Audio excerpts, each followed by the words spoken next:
Hello, and welcome to Unapologetically Honest, the podcast where we review the shows we love.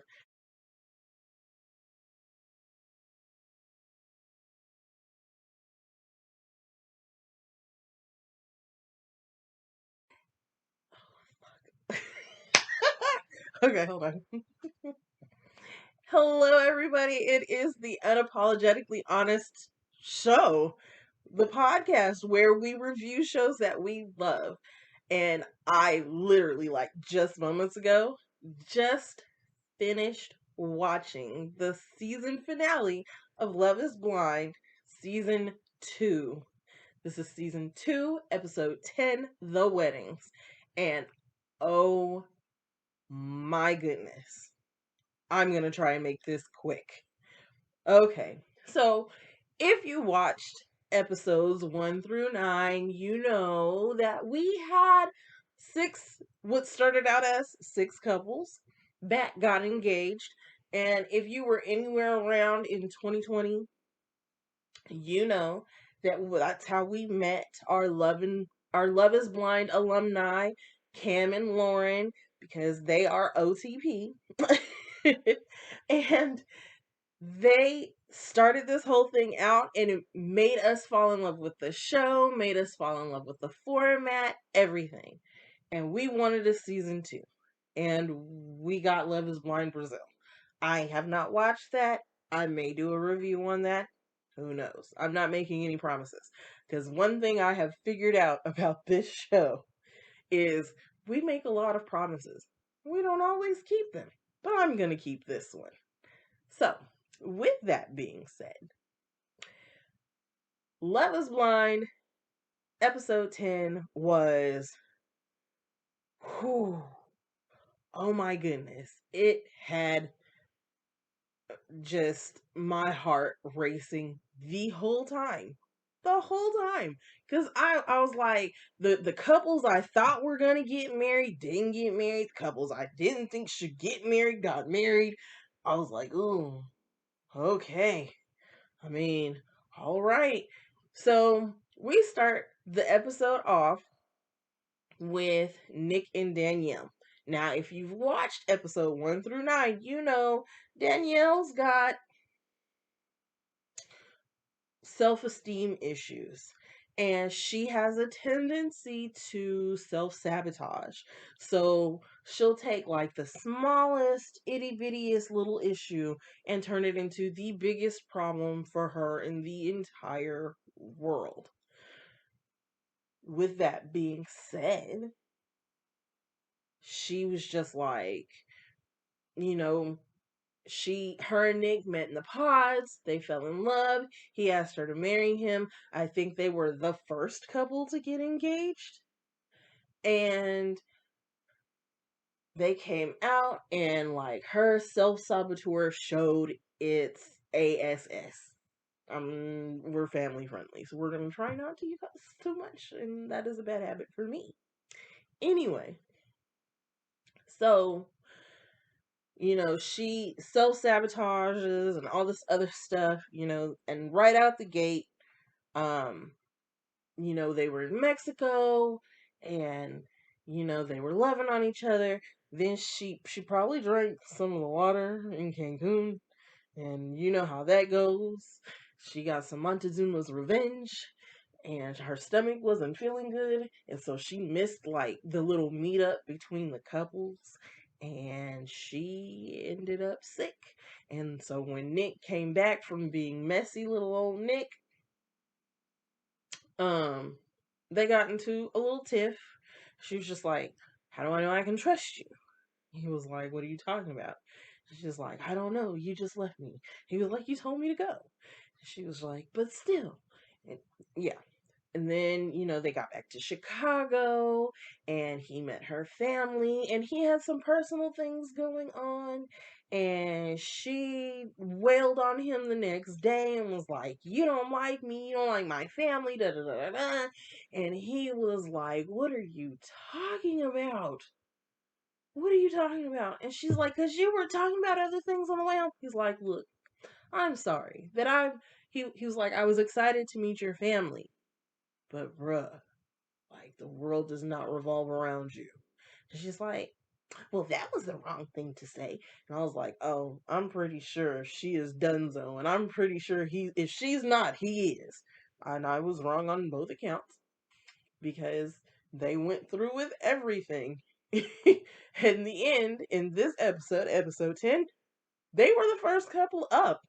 And they ended episode 9, and he was sweating bullets, and I'm pretty sure that is the reason why they showed them last, because they thought, oh, if we edit and make him look like he's sweating bullets because he's about to say no, that everybody gonna tune in because they're pretty sure he's gonna realize his worth and say no. And he did not. He told her yes. So, for better or worse, I do wish them the best. I mean, hey, I hope she gets the help that she needs so that she will be less toxic. I'm hoping that the relationship will give her the validation that she so desperately needs. I mean, and I completely understand. I come from the same mental space sometimes, not always, but sometimes. I come from that same mental headspace where you need that reassurance. I was not always like this, but I can understand how you can get that way. You date the wrong person, they talk to you the wrong way, they do the wrong thing after breaking up with you. Yeah, you start to doubt yourself as a person, you start to doubt your self-worth, and it sucks. So then the next person, the next couple to show up was uh Shake and Deepthi. Now, part of me was like, are they going to? Is he gonna let this happen? Because he literally spent like the whole time that they were out of the pods, like when they met in the pods, he came off all the way wrong. Like all the way. And like I can understand the aversion. Like the fact that this man could sit here and ask, oh, can I pick you up? Because that's how I determine how attractive a woman is. Like, that would have put me off, and I would have just wrote him off right then and there. Like, I wouldn't have gave it another shot. And I think that she was kind of forced to in the pods because, you know, that's just how it works. Like, if there's some chemistry or lack of chemistry, they're going to put you together. Like, producers are going to be producers. So, with that being said, it was like, okay, well, we're going to get to know each other. And, they reflected one another really, really well. And they could have been like the couple of the hour, they could have been the couple of the season. But the fact that his whole mentality kept going back to, well, I'm not physically attracted to her, mentally, emotionally, I love her, I want to be with her, I think that she is the best thing since sliced bread, but physically, like, do I really want to spend the rest of my life picturing somebody else when I'm trying to sleep with my wife? Is what I got from that whole conversation he had with his mother, his friends. Like, he just told everybody, like, yeah, she's cool, she's great, but I'm just not sexually attracted to her. And like, I can understand where he's coming from, because I do a lot of that. Like, I like your personality, but I'm not the big fan of what's going on in between the sheets. Now, from what I understood though, was there was like a lack of in between the sheet action. And I'm like, well, maybe once you sleep with her the first time, it'll change. But apparently that just never happened. And it may not have been communicated verbally to her, like, yeah, I'm not physically attracted to you. But I guess she could tell, because you didn't try to sleep with her, that there was a lack of physical connection. So, it made sense that in the end, when she walked herself down the aisle with her father, and that she got up there and she was just like, nope, I can't do this. I can't marry you. And she was just like, you never showed me that you loved me. I gave you 110% of myself, but you never showed me that you loved me. And at the end of the day, I know my worth, and therefore I choose myself. And I am so glad that her mother was there for her, that she wasn't trying to force somebody onto her, or that she was trying to force her onto somebody else, because stereotypically, that is what they say mothers of that persuasion do. And I'm just glad that mom was like behind her 110%. And I mean, when you really just think about it, he sat there and turned around and was like, well, it's a party, everybody. It's a party. It's a party. I think, like, low key, he was hurt. He was like, yeah, this is the first rejection I've been able to just take. Like, it was cool, and I'm happy for me, and I'm happy for her. And I'm like, bro, you are fronting for the camera. You know you are hurt. You know, good and gosh darn well you're hurt. But I digress. I wish Shake the best. I hope, I hope that he grows up. I hope that he learns from this situation, maybe be a little bit more open, and eventually he'll find who it is he's meant to be with. And for Deep, girl, you are beautiful. You are gorgeous. He didn't deserve you. I'm glad you figured that out, because all of Twitter was like, you deserve more. And yeah, like, yeah, yeah. So, with that being said, I wish them the best, and I'm glad that Deep chose herself. So then the next in the lineup, the next wedding that happened was Sal and Mallory, I believe. No, the next wedding that happened was Shane and Natalie. And I think they actually came before Shake and Deep, but oh well. So then you have Shane and Natalie. Now, I just knew that they were going to get married, but I knew that his insecurities were going to get in the way, because although she made her insecurities got in the way, his insecurities got in the way. He was so insecure, like he just constantly needed validation. And I'm going to be completely transparent. This is my second time trying to record this. I actually live reacted to it, like watched it, recorded, whatever. And then I was like, nobody wants to sit here and watch me by myself for an hour. I'm not as expressive as Desmond, so and I don't have the password on my laptop, so I couldn't get screenshots, which sucked. So, I mean, I could sit here and like take pictures of my TV, but that would be a lot less entertaining. So, you're just gonna sit here and look at my gorgeous face and watch me have a little attitude. So, with Shane and Natalie, like,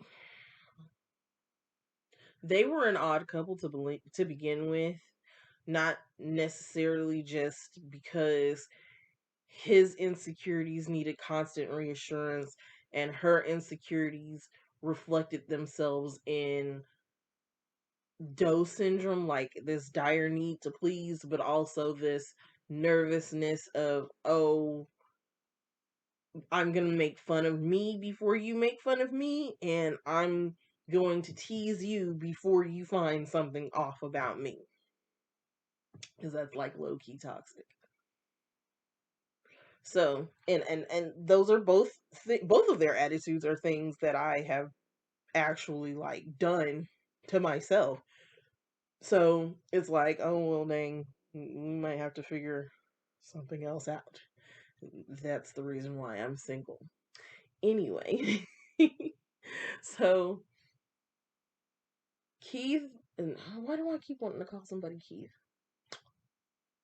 Shane and Natalie, they get up to the aisle and they get to the venue, and Natalie's like, "We had a fight last night," and I'm just like, "Who the heck has a fight the night before their wedding?"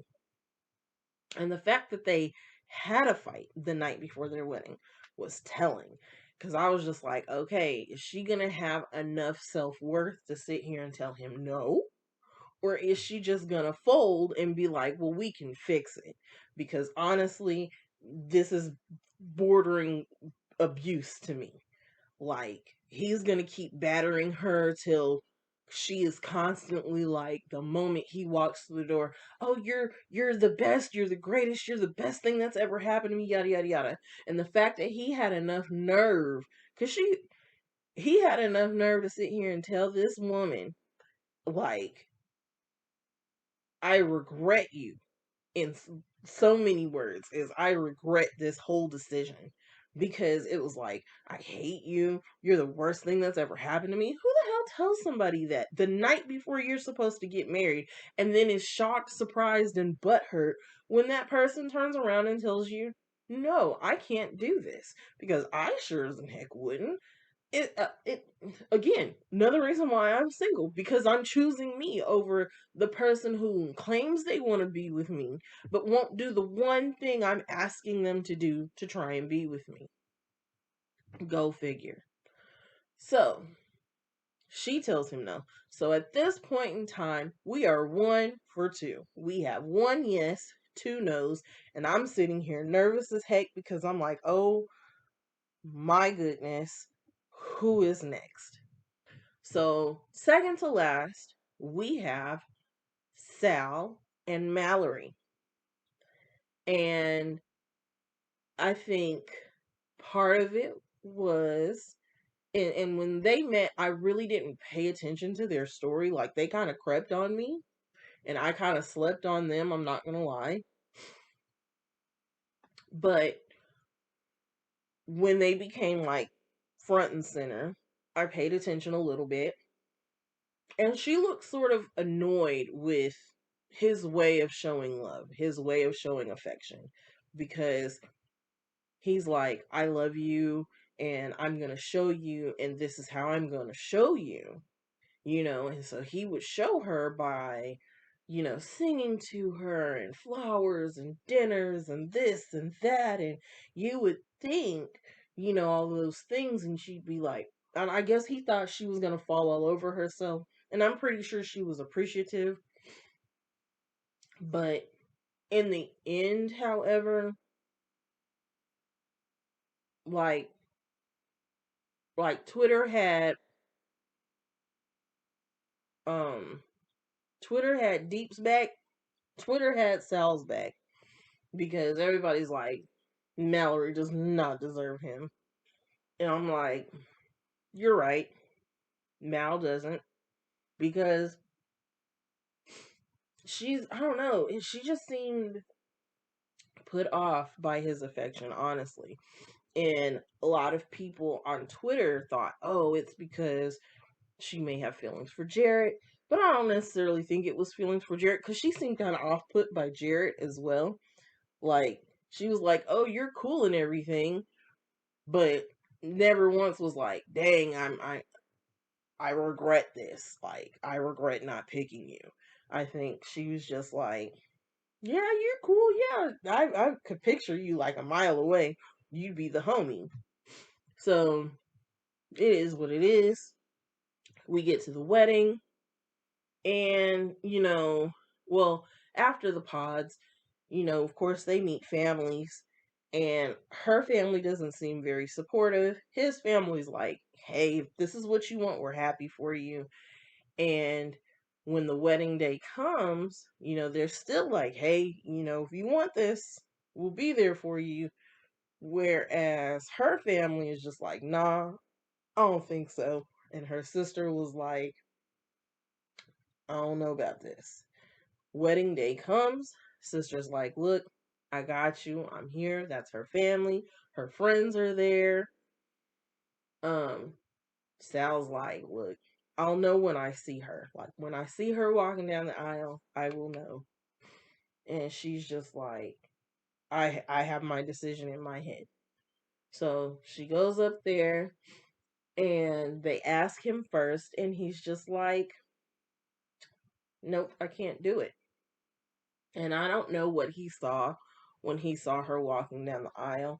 I think in his head, knowing that she still has parents, it was like, no, I want your mom and your dad there. I want your dad to, walk down the aisle. So I'm pretty sure having her, nobody but her sister there kind of was jarring. And so he was just like, nah, I can't do this. Like, maybe we need more time. So they're pulling a Damien and Gianna from season one. And I think they may continue dating outside of the pods, outside of the show, without all the cameras there. And if they do and they still end up together, great. And I wish them all the best as well. So now we are 3-1 out of 4 of 5 couples. Because yes, I mentioned a sixth, but however, that sixth was like out the gate bad from like the moment she was like, yeah, sure, I'll marry you. Because instead of her just sitting there and being a woman and being like, look, I don't really have feelings for you, I have feelings for somebody else. Do you think maybe no? And this was Shane and Kyle, Shayna and Kyle, and yeah, she came up with some BS reason why she couldn't be with him, knowing full well that the only reason she even said anything was because she was wanted to be with Shane, and everybody knew that. Everybody could see that. But oh well. So now we are down to our last couple, our last little slightly cutesy couple, Jared and Ayana. So, my feelings on their union. I, again, it may have been that I slept on the first couple of episodes where they show them interacting with each other because I don't necessarily think that they showed them interacting with each other. Um, but he was really into Mallory, and like I said, Mallory was the homie, and I think that's what attracted her to him was the fact that she could be like the homie. Oh, she's into sports. Oh, she likes going out. Oh, she likes doing this, that, and the third. But in the long term, it's gonna burn out for somebody. And if you want to get married, like, yeah, it's a cool lifestyle to share, but at the same time, do you really, really, really want that all the time? Like, at some point in time, you just got to have somebody to come home to and be cuddled up, because there could be that one instance where she's got girls night and you have boys night, and like neither one of y'all come home till 3-4 o'clock in the morning, or when you come home she's drunk, or he comes home and he's drunk, and it would be a whole mess. Both y'all married doing single things, and both of them would have gotten bored. So the fact that you have like an outgoing person mixed with a introvert, which is, what I kind of want in a relationship. I look for it in my friendships. I look for it in relationships. Is me being the introvert. Like, I am more than willing to sit here in my home all day long by myself and just sleep, to have somebody be like, yeah, we're going out. Like, I love that. So, um, Jared was like, yeah, I'm gonna ask Mallory. And it wasn't like he really just asked her when they were in the pods. It was more like a hypothetical, like, so if I asked you, what would your answer be? And she was just like, I have feelings for somebody else. I'm sorry. And he took it, you know, like, dang, that sucks. And he cried and got emotional, which was great to see, especially a black man show his emotions and be upset and feel his feelings. And then I also appreciate the fact that Jarrett was honest. He was like, look, Ayana, obviously, we're dating 14 other people. However, just so you know, I was not only just vetting you, I was vetting somebody else. I gave this person a hypothetical. They did not answer the way I wanted. They didn't answer the way I thought they should. It wasn't necessarily the way that he wanted them to. It was more or less just like, hypothetically speaking, if I did ask, would you say yes? It doesn't necessarily mean that he actually would have asked her. But when he turned around and he asked Ayana afterwards, like the next day, like, would you marry me? And she was just like, wait, what? I would have had the same reaction. Like, wait, so you do want to marry me? Oh, okay. Let me think about this. But she said yes. So they get to Mexico. The chemistry is great.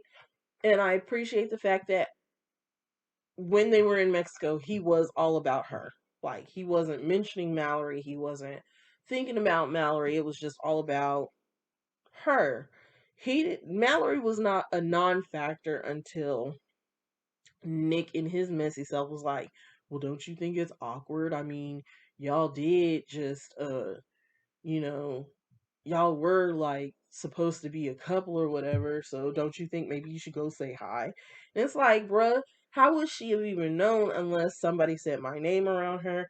We could have passed each other up, been like, yo, what's up? Oh, by the way, I'm Jared. Oh, that's cool. So that's what you look like. Yep, I'm Mallory. Yeah, this is what I look like. Boom, boom, boom. Call it a day. No. Nick's little messy self goes, why don't you go over there and talk to her? Jared, being the sweet, innocent person that he is like, okay, I guess I go over there and talk to her. He goes, he talks to her, and they have like what I basically amounted to like a general discussion. Like, so did you know it was me? No, I didn't. Or I could picture it. I could picture it. Oh, okay, cool, cool, cool, cool, cool. Do you like who you're engaged to? Yeah, still getting to know each other. Oh, yeah, yeah, yeah, I like her. Boom. Those are all basic questions. Nothing really got too intimate, at least not what they showed on television. What they edited out. Who knows what they edited out?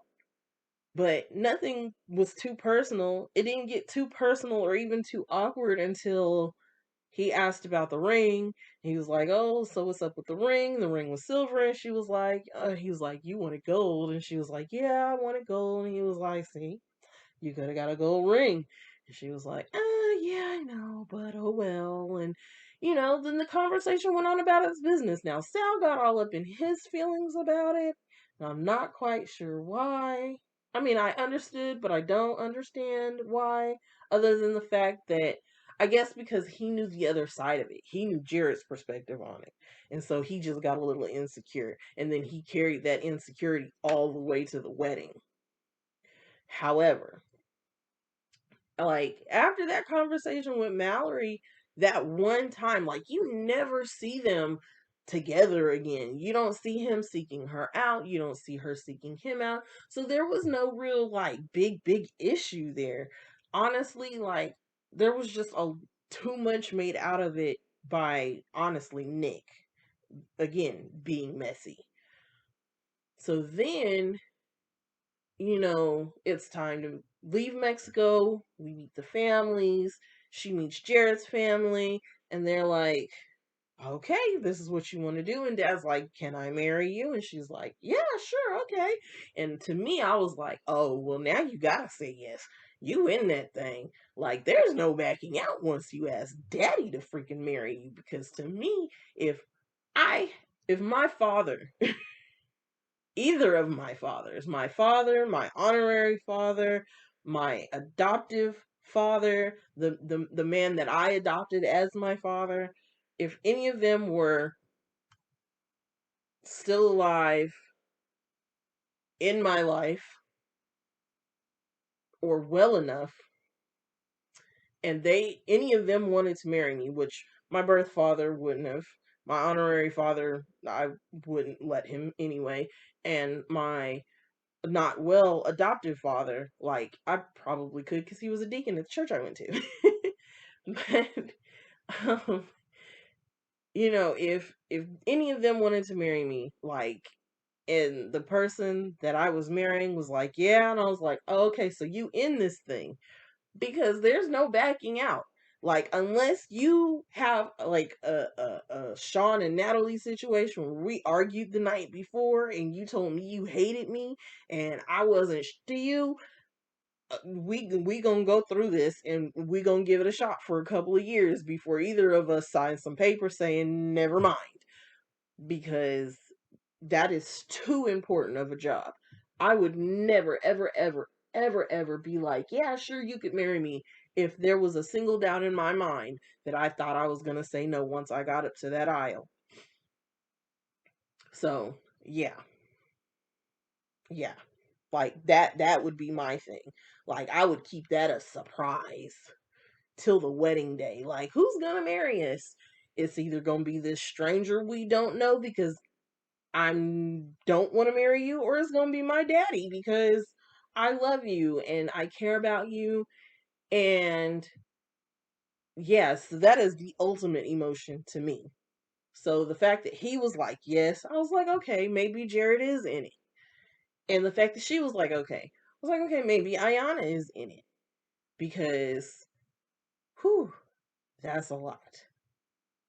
So then, fast forward, now it's getting close to the wedding day, and for some weird reason, I mean, understandably so, Ayana's like, you need to meet my parents. So he meets her parents, and, like, why do you love her? Oh, well, I love her resilience. Okay, and then what? Do you love how kooky she is? Do you love how sweet she is? Do you love how tiny she is? Or, the point of her big toe? What do you think about the pinky on her right hand? Do you dream about kissing the tip of her pert little nose? Like, what is it about this girl that's like, yes, this is my for lifer, other than the fact that she can be there for you during hard times, rocking with you?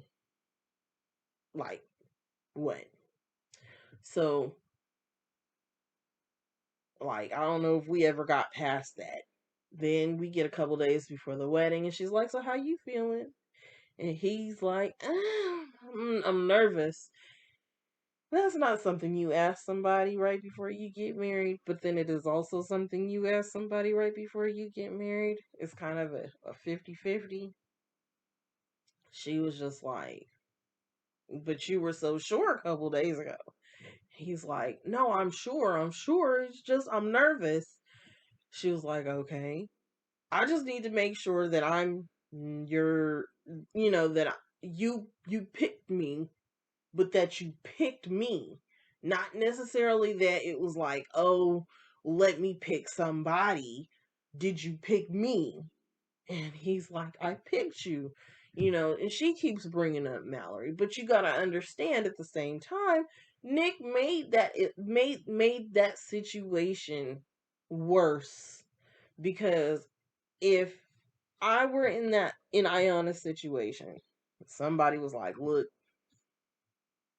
I asked this person this hypothetical before I'm coming, but I'm coming to you as a man to let you know that I asked this person this hypothetical. Then the next day they were like, but do you want to get married anyway? You know, because I do have feelings for you. I do feel like you're the person that's for me. I just asked that person because they interest me, they captivated me a little bit, but I think you have my heart. And as long as he expressed that to me, I would have been like Ayana and said yes too.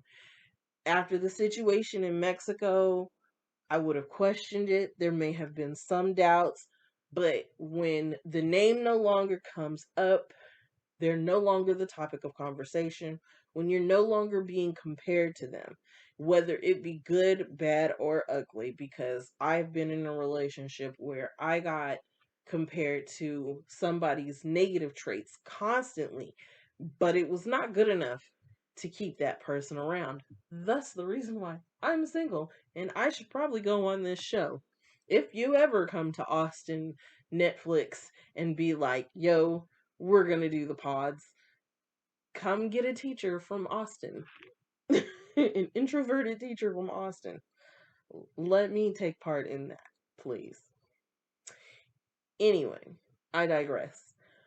So now we're on to the wedding day. And I am not going to lie. The fact that they were the last wedding, I should have known they were going to bookend the good weddings, because it was just like good wedding. It was more like a, oh, okay, y'all got married? Oh, okay, I guess. They got married. Okay. And like last season, it was like one toxic couple got married and then one really cute couple got married. Slightly toxic still, but yeah.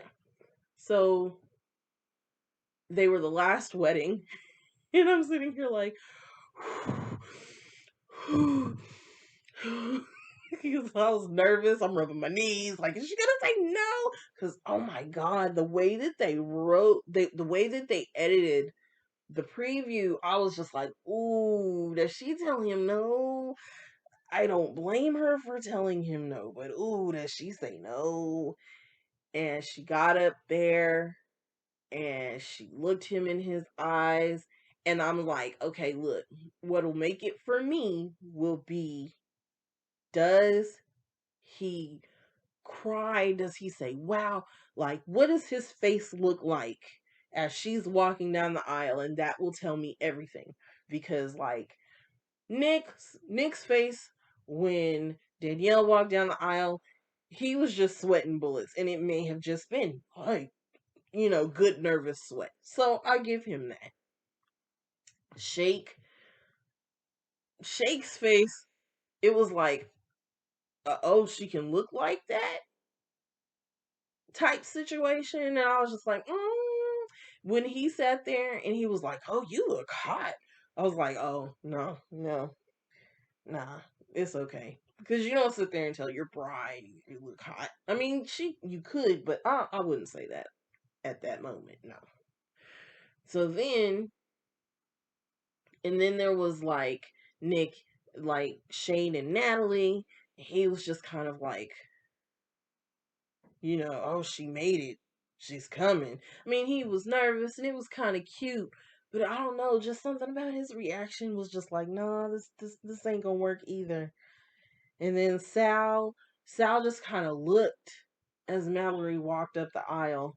I just straight up just looked. It wasn't like a, or a, oh, or I love this person. Like, nobody had this look of just pure unadulterated love until freaking Jared, which surprised the snot out of me, because Jared was up there and he saw her and he was just like, and I was like, okay, okay, okay, he might be in this. He might be in this. And I'm sitting here rubbing my knees. And he sees her. She's walking down the aisle. Oh, her dress was gorgeous. I swear to goodness, her dress was so beautiful. I mean, Deep's dress was gorgeous too. And if I was small enough to fit into one of those, a lenga, I would have worn a lenga too. Maybe. That's cultural appropriation. Look, if I marry somebody of that persuasion. I'm wearing a langa. No cultural appropriation there because I'd be marrying into it. Anyway, so she she's walking down the aisle and I'm just like, "Oh my god, she's gorgeous. Her shoes were so cute. Like I don't think I liked anybody else's shoes. Everybody else wore these like I mean, comfortable shoes obviously. But I don't know, just everybody else's shoes just they weren't they weren't doing it for me, but Illy's shoes. Oh my gosh, Ayana's shoes were just gorgeous. Her dress was gorgeous, her hair was gorgeous, the makeup was flawless, the shoes, mwah. She walks down the aisle, and Jared is just all agog. And she gets there, and he's just like, and she's like, "Stop, you're gonna make me cry."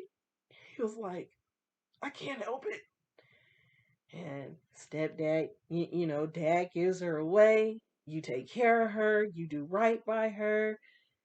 And, you know, his dad's like, "Do you?"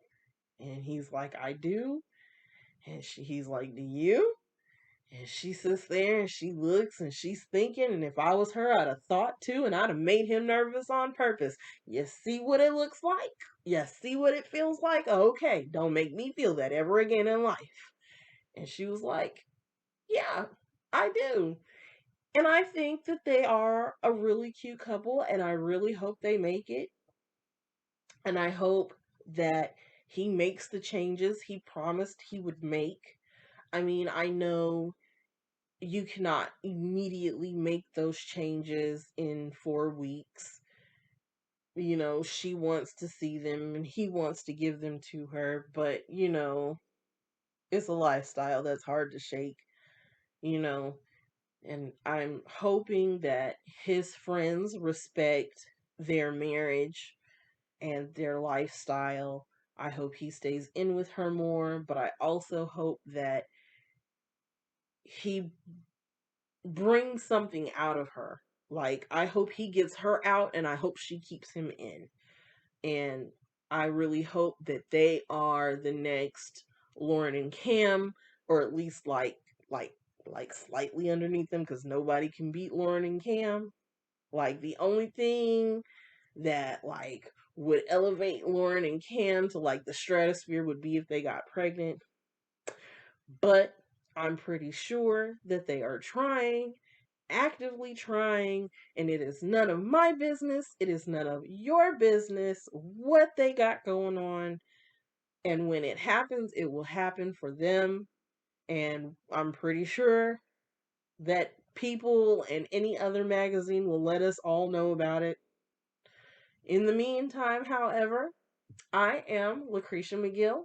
You can follow me on all social media at LaCresha McGill. That's LaCreshamcgill.